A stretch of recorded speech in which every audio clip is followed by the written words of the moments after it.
Hello everyone, today we'll be discussing Sheehan Syndrome. Sheehan Syndrome, which is also called postpartum pituitary necrosis, refers to the necrosis of cells of the anterior pituitary gland that arises following significant postpartum bleeding, hypovolemia, and shock. Of note is that advances in obstetrical care in developed countries have reduced the incidence of this condition. However, it's still a very significant cause of morbidity and mortality in the less developed countries.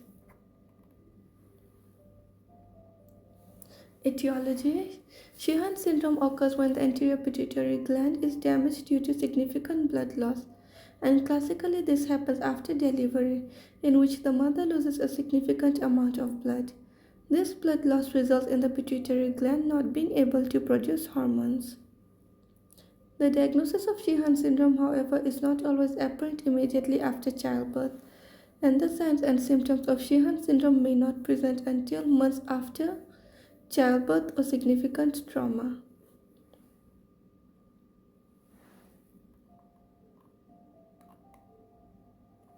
Symptoms of Sheehan syndrome include agalactorrhea, which refers to the absence of lactation. Other symptoms are associated with loss of pituitary gland hormone production and may include amenorrhea or oligomenorrhea, hot flashes, and or decreased sex drive.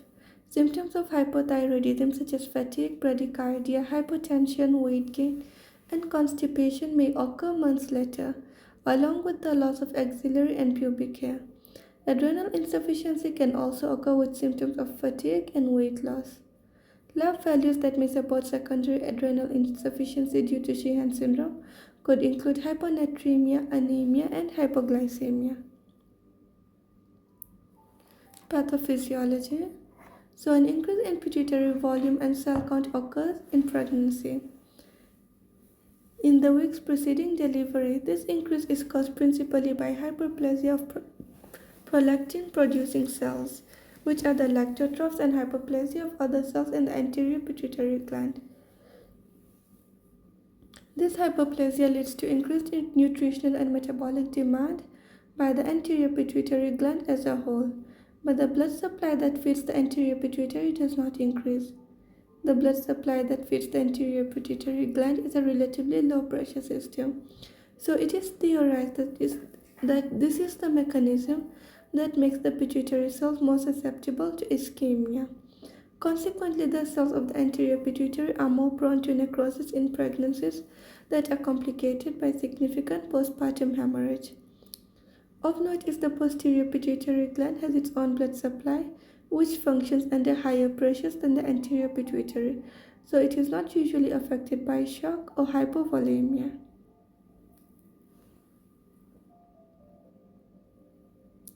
Then we need to know that Sheehan syndrome is the clinical manifestation of anterior pituitary cell necrosis and may present as panhypopituitarism or as a selective loss of pituitary function. History and physical examination. Patients may present with an acute or chronic presentation of Sheehan syndrome. The chronic condition of Sheehan syndrome is more common than the acute presentation. The acute presentation consists of Sheehan syndrome is usually evident when the mother of the newborn has difficulty with breastfeeding or cannot produce milk at all, which is agalactorrhea. However, many women are asymptomatic for months to years after childbirth.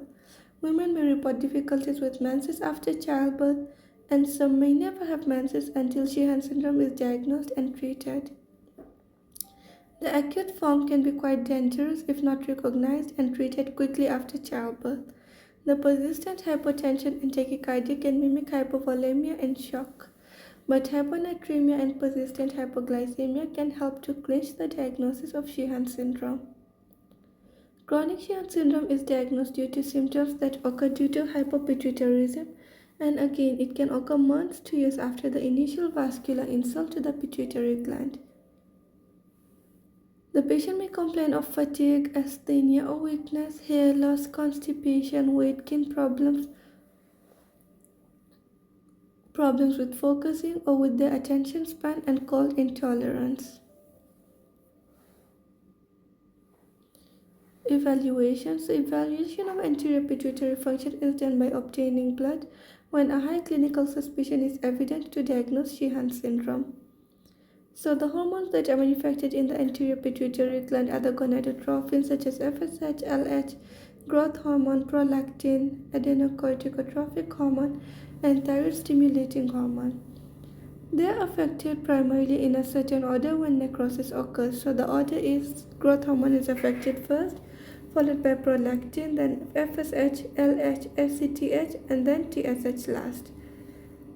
So lab tests that you're going to order will include a complete blood count with differential count, basic metabolic profile, thyroid function test, FSH, LH, prolactin, estrogen, cortisol, and growth hormone.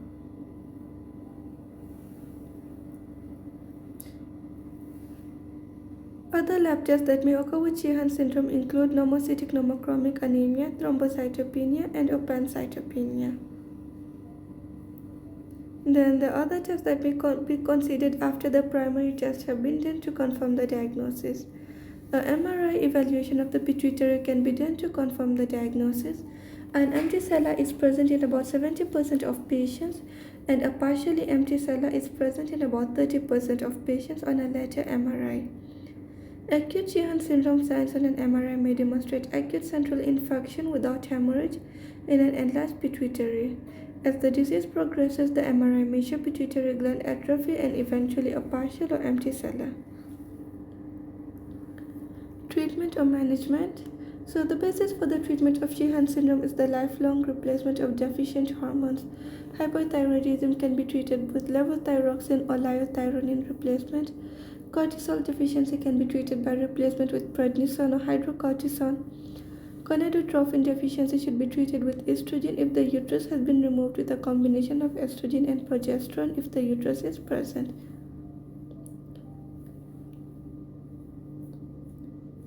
Then growth hormone is probably the most common hormone that needs replacing, and the dosage must be individualized for the patient's needs.